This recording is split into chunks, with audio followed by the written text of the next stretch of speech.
નમસ્કાર દર્શક મિત્રો, હું છું પરમાર અનિશા. તમે જોઈ રહ્યા છો લોક સામના ન્યૂઝ. તો જોઈએ આજના સમાચાર. ગાંધીનગરથી અમારા રિપોર્ટર નારાયણભાઈ પાંચાલ સાથે.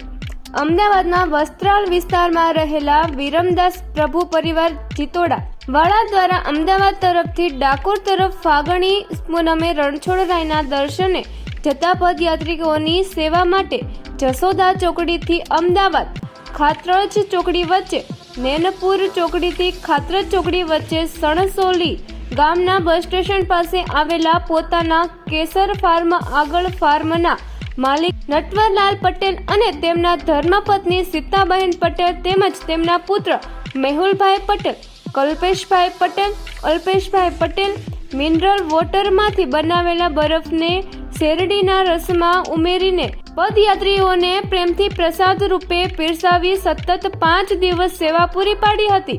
ફરી મળીશું એક નવા સમાચાર સાથે.